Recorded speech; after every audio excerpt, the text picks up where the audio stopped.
You're listening to the Cycling Podcast at the Vuelta España in association with Rafa, celebrating the sport and producing the finest cycling clothing since 2004. Today we are in Tarragona.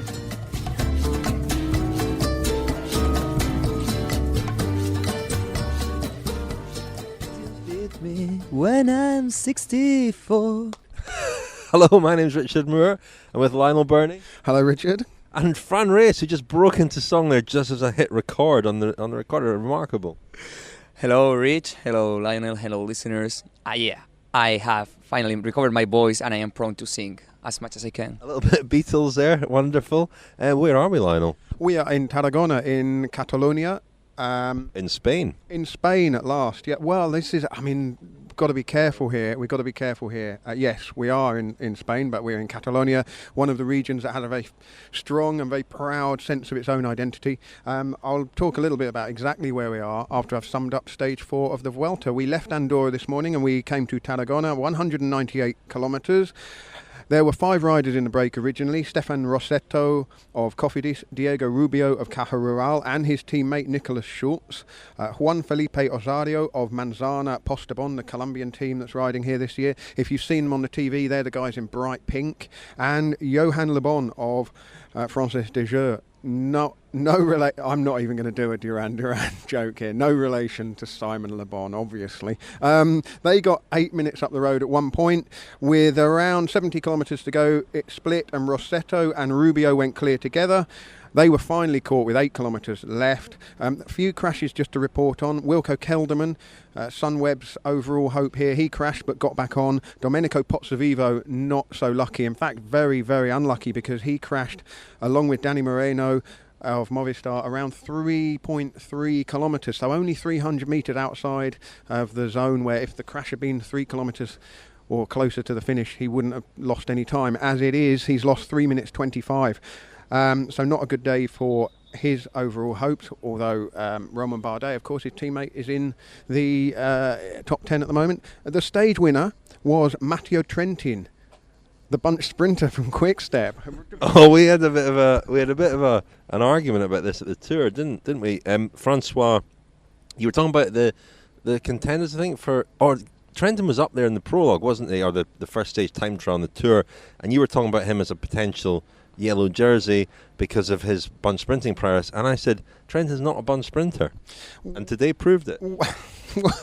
Well, but I was basing that on a sort of patchy memory of his stage win in Lyon in 2013 in the Tour de France. But yeah, it was a powerful break, that wasn't it? A big break, and he finished it off well. Of course, he won at Pinerolo in the Giro last year. I mean, that was very, very hilly. You were there, weren't you, Rich? And now he's become the 100th rider to win a stage of all 3 Grand Tours. Vincenzo Nibali completed a set yesterday. Matteo Trentin of Quick Step has done it today. Trentin has ridden for Quick Step the whole of his professional career, but will go to Orica Scott next season. The interesting thing about him, Matteo Trentin, is that he's from Trentino. I mean, that's amazing, isn't it? I feel like you've been called Lionel Watford. If I was from Watford, that's very true, yeah.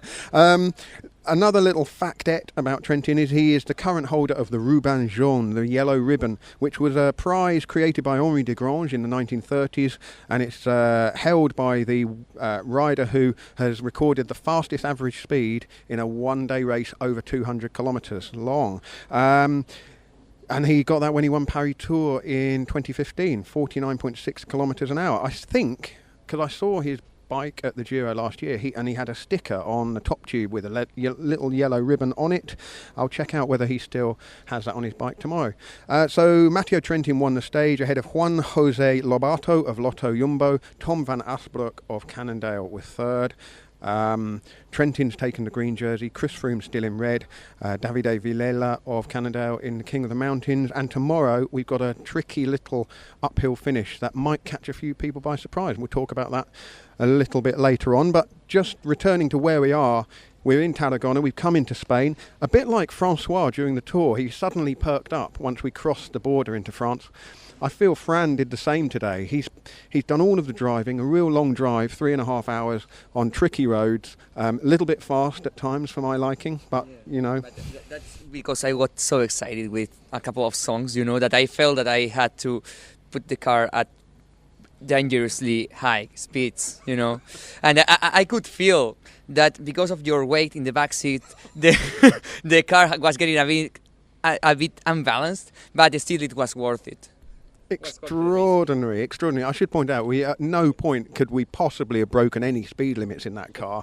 But I always wanted to do a student road trip, and these last few days have been very like that.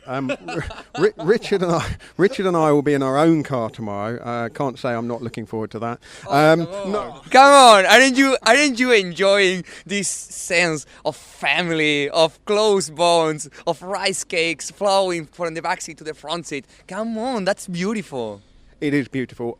Also beautiful was the fact that Richard and I bought a baguette and some cheese and chorizo for lunch. We left that marinating on the back seat, so we will return to that, I think. But here we are in Tarragona. I was anticipating a beautiful city because all the photographs I've seen of it, there's a Roman amphitheatre in the centre, a bit like there was in Nîmes, but we're stuck out on the edge of town next to an unfinished sports palace and an athletics track and kind of, it looks like roads that haven't quite been finished, and not that Spain isn't a beautiful country, but our first introduction on this race, they've not brought us into the most beautiful part of Tarragona, have they, Fran? Yeah, the whole Spain suffered a real estate bubble 10 years ago. That means that we were on a fever of building up as many things as possible in order to, move money, and some of the money is poured into the pockets of those interested parties. And at some point, the bubble broke. And that means that at many Spanish cities remain these kind of road structures that are built ready to be built up, but yet empty right now.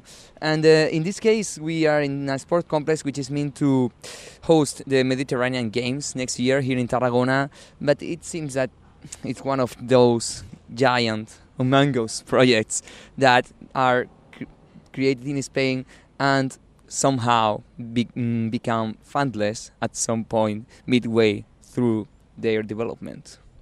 Well, back to the race, chaps, and back to food as well. A very refreshing antidote to what we saw at the Tour de France, with riders coming into the press conference with little Tupperware bowls with very kind of wholesome, nourishing food, was Matteo Trentin came in tonight with a massive piece of cake from the press buffet. He spotted the cake on his way in and put his order in for a massive piece of cake and sat there in the press conference eating it. About the cake, I can tell that I was spending some time chatting to the Caja press officer, and since we wanted to have 2 pieces of cake each, we thought that it was probably non-fat cake, Well, I can confirm it was full of chocolate and cream. It was delicious. Well, there we go. I mean, Quick-Step, what a start to the Vuelta they've had yet again. I mean, they're very good at this, aren't they, winning bicycle races? But if you look, second yesterday with David de la Cruz, stage win the day before, up there in the team time trial on day one. Every day they've been in contention or winning with different riders, different types of stage and different terrain. And it was interesting, Trentin being asked there about the support that De La Cruz would get. De La Cruz, of course, another rider that's leaving Quick-Step, in his case for Team Sky. Trentin's leaving for Orica Scott, but those guys obviously still very much part of the team, and you get a sense that there's a real sort of sense of family at Quick-Step. I saw in Andorra this morning David de la Cruz riding to the start with another Quick-Step rider without a number on his back, and I thought, who's that? Is that just some punter dressed in Quick-Step kit? It was in fact Dan Martin, who lives in Andorra. Quite a lot of the Andorran residents came out to watch the start day. Simon Gerrans was there, Nathan Haas was there. Not sure if Nathan Haas actually lives in Andorra, but he was there. Dimension Data rider. But on the sprint, I mean, that bone of contention about whether Trentin is a sprinter or not, I have to say, it was a sprint today, but you look at the sprint of St. Part, it wasn't even second string, it was third string. No disrespect at all, but there wasn't really a single top, Premier League sprinter in amongst it. At the finish, I spoke to one of Trentin's teammates, Julian Alaphilippe, the Frenchman, and he just said what happened in the finish. Here's Julian Alaphilippe. I'm really, really happy. The team did a really great job today. We control all the day with Team de Klerk in the front, and a big effort from Niki Terpstra and Bob Jungels on the final, and at the end we did a really perfect lead out for Trentin, so I'm really happy for him, for the team, and the Vuelta are really good for us. Thank you. Yeah, Julian, can I quickly ask you what are your personal ambitions in the race? Just do it my job and take day after day. No ambition for GC now. And I just want to enjoy, help my team, and maybe try to win one stage. So Alaphilippe there, he is a rider who's staying at Quick-Step, and one of the young riders who the team is really being built around for the future. Bob Jungels being another one, Fernando Gaviria being another one. And he says he'll try and win a stage, maybe tomorrow. Tomorrow's one that could actually suit him. Got a bit of information about that later on in the episode. But I mentioned the absence of top-tier sprinters. One who's there, who's among the sort of top tier, or certainly knocking on that door, is John Degenkolb. But he didn't contest today. He's unwell, I believe. Yeah, I mean, they announced it on Twitter, which is interesting, or it came out on Twitter. They certainly weren't making any effort to disguise the fact that Degenkolb has been ill for a couple of days. That left Trek-Segafredo. Perhaps Edward Toynes could have done something, but I don't. He was up there. He was fourth. He was fourth. You were watching the stage, right? Yeah. Well, but I'd done so well in the tail of the Etapa, which was 100% fact. 100% top facts. You're right. But the first three, there was a bit of a gap, wasn't there? Really, I mean, he really was best of the rest, and the rest were miles back. The other one, there is another good sprinter here, Magnus Cort Nielsen of Orica, won 2 stages last year, but he's not basically allowed to sprint. He's here because they've got the Chavez and the 2 Yates brothers. Everything's for the overall, and so he's not been up there today. So yeah, it's a very slim sprinting field, but take nothing away from Trentin. He's won he's now won stages in all 3 Grand Tours, and there's only 99 other people, we are told, who have done that in the history of the sport. Aren't we going to laud my countryman Juanjo Lobato? Come on, he did that. Second, and he went very early though, didn't he? Yeah, he went very early. He has had a kind of difficult season because, he moved teams this winter from Movistar team to the Lotto NL Jumbo, and he has fit more or less okay in the squad, despite the fact that he arrived there not knowing a single word of English. But he's had a kind of difficult season for private circumstances that can upset everyone's year, and in this case he has suffered them. But yet in the last month he has a very good shape. He won a stage at the Tour de l'Ain, and here on the Vuelta a España, this first sprint, he has done quite well. I mean, of course he went early, but I guess that's because he's still finding that confidence that distinguishes the winner sprinters from the contending sprinters. But I wouldn't be surprised if we saw him getting a victory somewhere on the way to Madrid. Well, the rider who was third, Tom Van Asbroeck, the Belgian rider from Cannondale, one of the Belgian contingent at Cannondale, the classic squad. He came with Sepp van Mark from Lotto NL Jumbo over the winter last year. I was surprised to see him up there. That was a bit of a surprise to me, and I caught up with his teammate Tom Skuijns, I think that's the pronunciation, making his Grand Tour debut actually at this Vuelta. At the finish, here is Tom Skuijns. He rode very well. Did you expect to see him up there today? Yeah, for sure. He's been sprinting really well since Poland. So every day we're trying to help. Well, not every day. There's only 4 sprints, so we're trying to help him out those 4 days. And Scully did an amazing job today, and so did Simon, and Tom just had to finish it off. Struggling to hear you a bit, but I guess the field here there aren't many top sprinters, so there's an opportunity, isn't there, for other guys and teams like yours? Yeah, for sure. For us, there's always chances every day, so we'll take them as they come, and we'll try and pull off something. And how are you finding it so far? I'm loving it. Definitely hot today, but yeah, hopefully it rains one day, and then that'll be my day. The Rapha Cycling Club is the largest global community of its kind. Members share their passion for the road through rides, events, exclusive club kits and racing. Find out more at rapha.cc.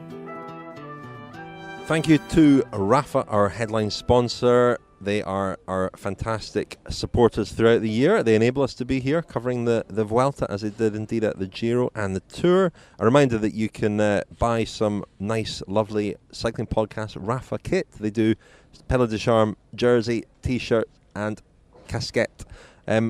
Some of the jerseys have sold out, which is sort of good news and bad news. Bad news if you want one. Good news that they've sold out. They're making new ones. They'll be available soon. Pedalers de Charme is also being launched as a range for females.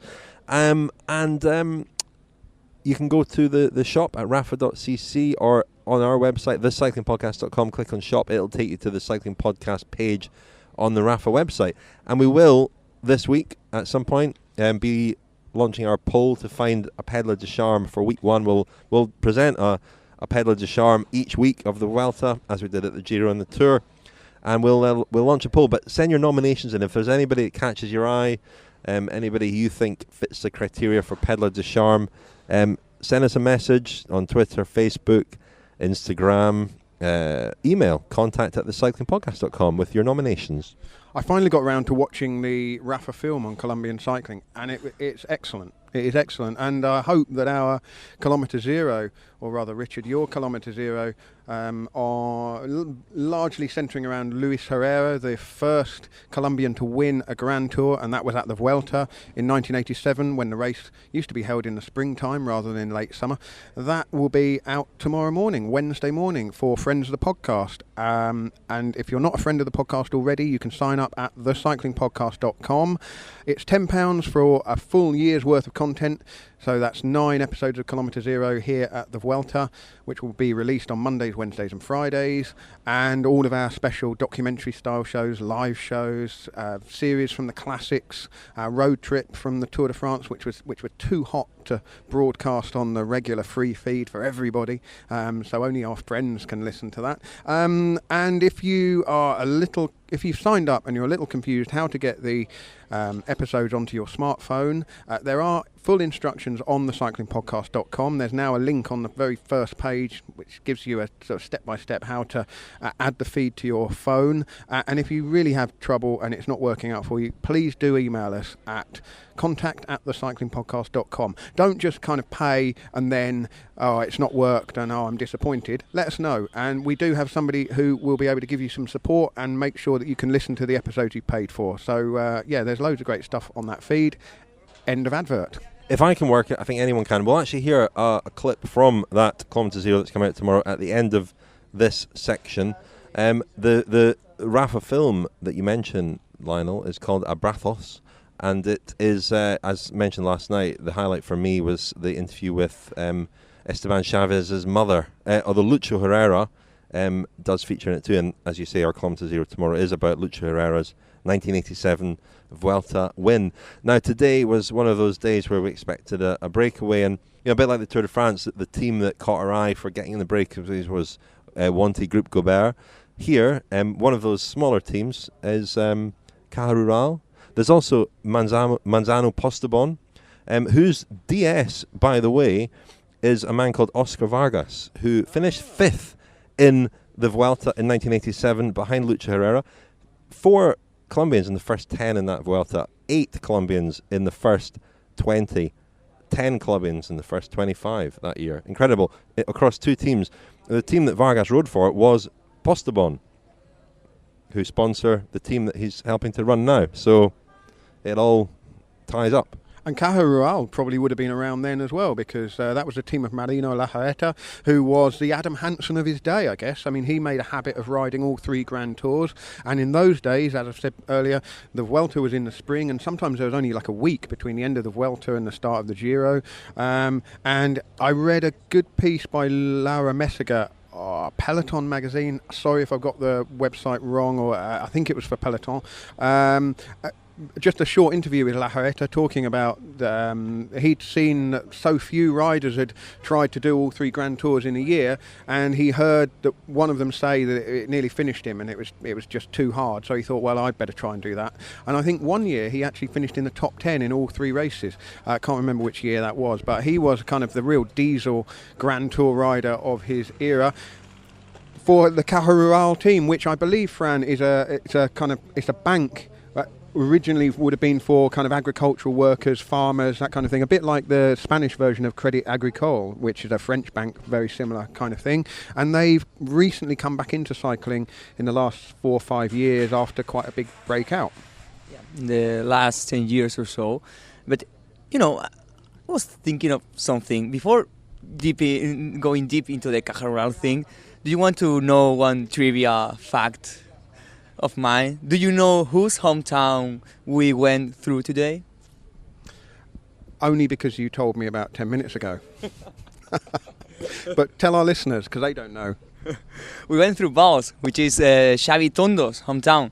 Xavi Tondo, his name probably rings a bell because he was a quite well-known rider in the first years of this century. He even got to win a very nice stage at Paris-Nice. Catalan rider, and rode for the Escaldes-Engordany test team and the Movistar team, and unfortunately died on 2011, if I remember correctly, in a very freak accident in a parking lot up in Sierra Nevada. It was a real disgrace because he was one of these enlightening people, always smiling, always chatting to everybody. He was very kind to the fans, very kind to the journalists, very kind to fellow cyclists. An amazing fella who was actually pointing to become a real contender in Grand Tours because he was a late bloomer, but he was becoming a great climber, great time trialist. But unfortunately, he died. His family, though, has kept being around in the cycling world. They run a very prestigious one-day race here in Valls for amateur cyclists, and one of Xavi's brothers, Alfonso, has driven the broom wagon here in the Vuelta a España for several years, and that will probably, it could be a good idea to actually record a kilometer zero on that. Yeah, great idea, Fran. I think that we are doing that, actually, yes. But Xavi Tondo, I mean, he died just days, I think, after Wouter Wayland died in 2011. And it was, obviously, both were terrible tragedies. Wayland died during the Giro, but Tondo's death was such a freak accident, almost too bizarre to believe to be true, but a terrible incident because he was a very popular guy. Always smiling and seemed to be very well liked. Without dwelling on the incident, Rich, we should probably explain what happened to Xavi Tondo, because it was a freak accident, as you said, Fran, a tragic accident, but he was crushed between a vehicle. The handbrake came off, and he was crushed between the vehicle and a garage door. I mean, a terrible accident, a freak accident, and a real black week or so in professional cycling. And I think Dan Lloyd was a teammate of Xavi Tondo's and always said, what a sort of friendly, ray of sunshine. I mean, this is a kind of cliche that you sort of hear when people pass away, particularly in tragic circumstances, very young. But Dan Lloyd has always said, Tondo was a really sort of super guy, a great teammate, always brightened up a room when he came in. So yeah, there we are. He's a son of Catalonia, and there's many more, isn't there, Fran? I mean, this is a fairly rich area of cycling, if nothing else, because Girona is not that far away up the coast there and inland a bit, which is kind of like Andorra, almost a sort of home of professional cycling in Spain and Andorra, which is not Spain and it's not France. I thought you were warming to it a bit last night, Lionel, because we had a reasonable meal. But back to Caja Rural, and Fran, you spoke to one of their riders at the end, Nick Schultz, who was in that breakaway, had a big day out, young Australian rider, won a stage of Tour de l'Avenir last year, I think, making his Grand Tour debut. Let's hear your interview with him now, shall we? Today, it didn't require much push to get in the breakaway.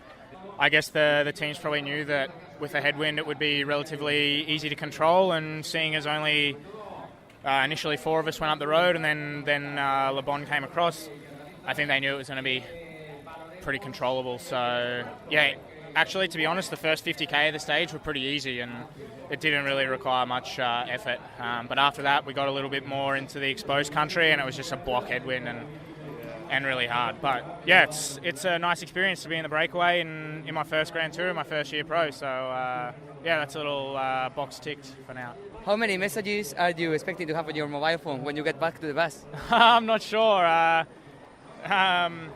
Who knows? Different time zone here in Europe, and probably most of the people that know me are following back in Australia. So whether or not they stayed up to watch the stage, I'm not sure. But I know it is being shown live this year in Australia for the first time. So yeah, no, it's always nice to show my face and be out the front. I never really like racing negatively, but yeah, no, it's a great experience, and I hope people back home saw it. So that was Nick Schultz, Fran, and tell us a little bit more about the team. Caja Rural is the latest iteration of a long story of cycling. This team was set up maybe in 2009 or so as a continental team, and then stepped up to the pro continental team. In the next few years, they have actually grew quite a bit, and they have begun to actually race outside of Spain. They have produced pretty nice riders, besides the one that are currently in their roster, such as Jaime Rosson, who is set to join Movistar team this year, or Luis Guillermo Mas and Diego Rubio, who was also in the breakaway today and shouldn't take too long to join the World Tour ranks this year or maybe the following one. They have, for example, made room for Michal Kwiatkowski, Carlos Barbero, Jose Gonçalves, currently at Katusha. Pretty nice young riders who have developed breakaways and in a rich international calendar. Hugh Carthy as well at Cannondale now came from Caja Rural, and I was supposed to meet one of their development riders today, Freddie Ovett, an British Australian, who is the son of Steve Ovett, the former Olympic champion runner from the 1980s. Freddie Ovett rides for the development team. Unfortunately, he couldn't make it to the finish today, so I haven't been able to meet him, but we will catch up with him at some point. The Cycling Podcast is supported by Science in Sport. I'm Hayden Groves. I'm executive chef for Baxter Story. I work in London. I'm riding the Free Tours Challenge, which is all 3 Grand Tours, the Giro, the Tour and the Vuelta one day before the pros, to help raise 1 million for cure leukemia. I'm also writing a charity cookbook inspired by the journey and the food of the regions called Back in the Saddle, which will be available in the end of November. And I'm also proudly associated with Science in Sport, where I'm one of their ambassadors. An average day for us, well, especially myself, I suppose, with what I've learned with working with SIS. And I think it was Stephen Moon, the CEO, that he summed it up. Real food first, where possible, and then the products. So in other words, your body's craving real food. So breakfast for me would be about some soft-boiled eggs, have everything you need in there.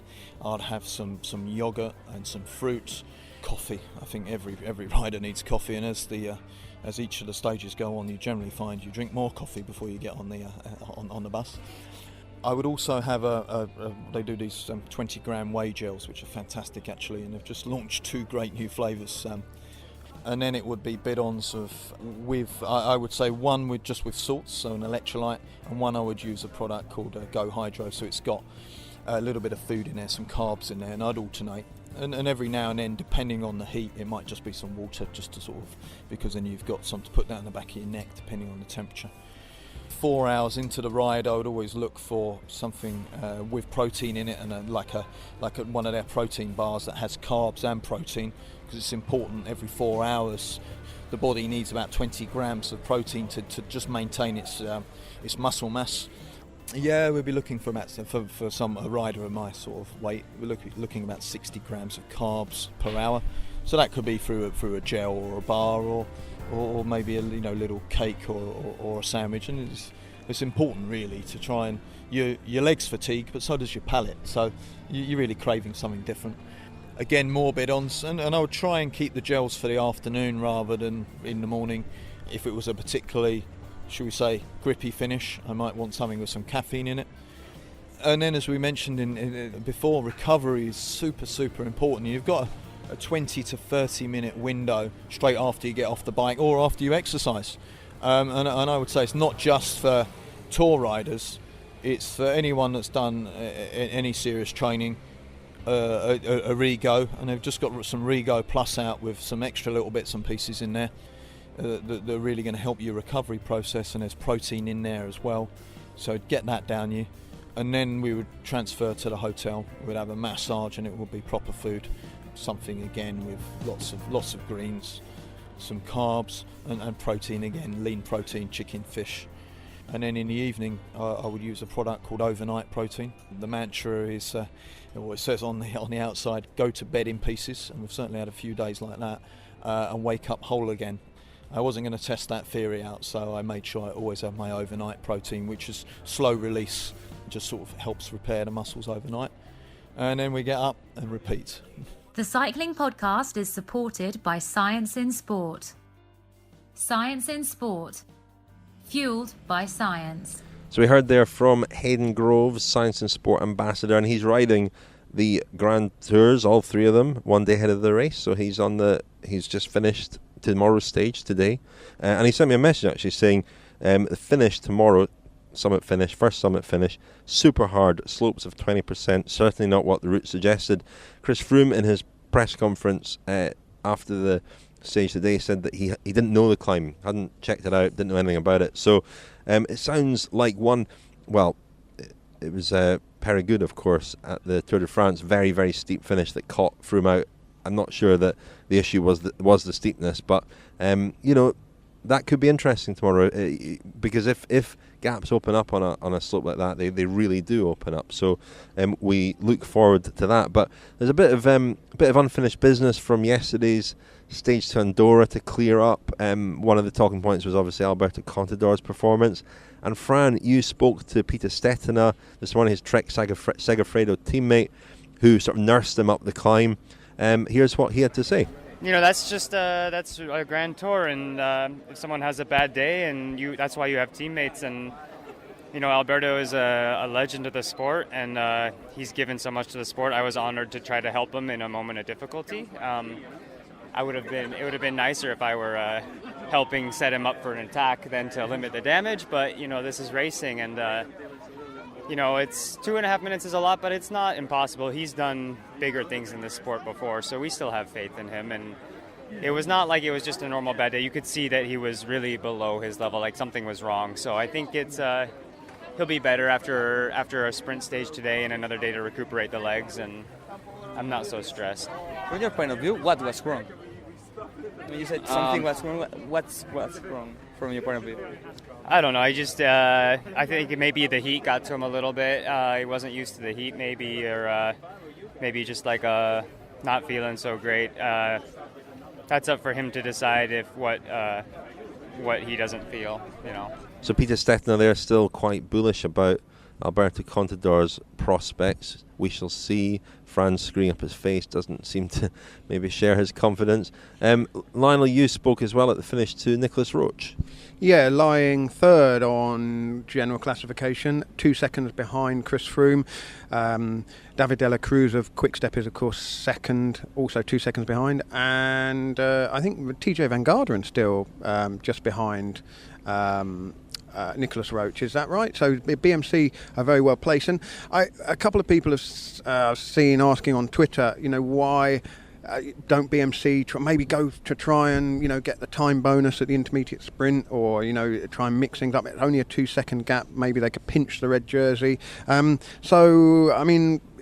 I kind of know why that can't happen, because the race is on lockdown, and it's not as easy. It might only be 2 seconds, but 2 seconds on the road is difficult to come by.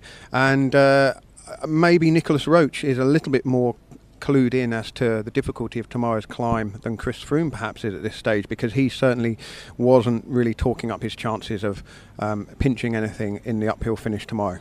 Tomorrow I think should be one of those climbs that kind of still suit me, at least better than some of the longer ones that are coming up at the end of the week. But the way Froome was going yesterday, I think he's still one of my favourites tomorrow with Chavez on top of the hill. And just how's the first few days been for you here? Yeah, they've been really good and exciting. Team time trial, I think it was very important for the team to win. It was very important for me. I was dying to win a team time trial on the Grand Tour, and that's another tick in the box. And a bit disappointing on Sunday to give away a few precious seconds and cost me wearing the red yesterday. But yesterday I was happy with how I climbed. I think it's not I'm more or less where I am, on top of the climb around 7-8, and I think that's where I should be fighting for over the next 3 weeks. And lastly, people sort of say to us, why don't BMC try and set something up and pinch a few seconds at the intermediate sprints? Can you explain? I mean, it's obviously not as easy as that, but is there any chance of trying to do something like that? No, it's not as easy as that. Yesterday, for example, was the perfect one to go for at the bottom of the climb. But as you see, we arrived as a reduced bunch, and the only one that kind of had the legs to go there was Froome. All the others, to be honest, I thought about it and I moved out of the line and say, it's there, but it's going to be a bit of an effort. And then straight after that, we turned right and we're up onto the climb, and there was another sprint to do. And I don't think I would have been capable of doing the sprint for the intermediate and then trying to hang on again straight after that onto the climb. So I chanced it and said, all right, I just have to give away that and try and hold on as long as I can on the climb. So that was Nicolas Roche. Any other business chaps? You spoke, I think, to the Bora team this morning, because Rafael Maika, another rider we fancy to do well here, disappointing Andorra and lost more time today. Yeah, he lost 3 minutes and a half today, if I am not mistaken. Apparently he's sick on his stomach and he's not feeling really well, so it seems like his Ranger season is going to come to a disappointment, an overall disappointment. Bit of sickness going around. I know how he feels. I'm sick of my stomach as well. It's just too large. I need to get back on my training regime once my couple of stints at the Vuelta are over. Less of that cake as well. It wasn't really, this stomach sickness isn't related to my sickness at all, to my driving at all, right? No, it's not related to your driving. No, I'm sick of the size of it rather than sick of the feeling sick in the stomach. But I'm nothing that. Well, I'm certainly not going to. Now we're in Spain. I'm not going to pass up the opportunity for some wonderful tapas. As what could we eat when we get? Because we're staying down in Castellón this evening, which is a good couple of hours south of here. Just one of these towns. This is the hometown of Villarreal, the football team. I had no idea that was where. I mean, they're a suburb of that big town. It's kind of sprawling type of place. But I remember Daniel Freeb and I were there last year. We had 2 really good meals there. So, but what should we be eating when we are in that region of Spain? Any ideas, Fran? Well, if you are sick in your stomach, probably a salad maybe, or a bowl of rice. A rice cake. Right, some rice cakes with olive oil, Actually, I'm not quite familiar with the food in Castellón, but I'm sure that we will find the perfect spot for us. Great, well, let's go and do that. In the meantime, we'll be back tomorrow night, hopefully with Daniel Freeb again. He had to shoot off tonight, a bit of a drive, but that's all from us tonight. Lionel, thank you. Thank you, Richard. Thank you, Fran. Thank you all. Listen to Kilometer Zero, our morning show at the Vuelta España, by becoming a friend of the Cycling Podcast at thecyclingpodcast.com. Herrera was and remains very, very quiet, very reserved. So, and I think, that was always difficult for the press and remains that way. Getting hold of him, finding him is as difficult as it ever was. And he is still hugely recognizable and beloved everywhere. He just remains this huge symbol of what Colombians can do. Again, we have this image of him doing it through nothing else than raw talent, which of course is actually kind of insulting because a huge amount of training and preparation went to it. But I think the press at the time managed to overlook that. Yeah, I know him. Sometimes the Colombian Federation makes some different stuff and they put all riders together, the old fellas and the new fellas. I'm Esteban Chavez. I'm 27 years old. I'm a professional bike rider for one Australian team. I'm Colombian. Yeah, he's really quiet. He's really shy, like when he was a rider, and still now the same. But when you take a couple of beers, he's more open.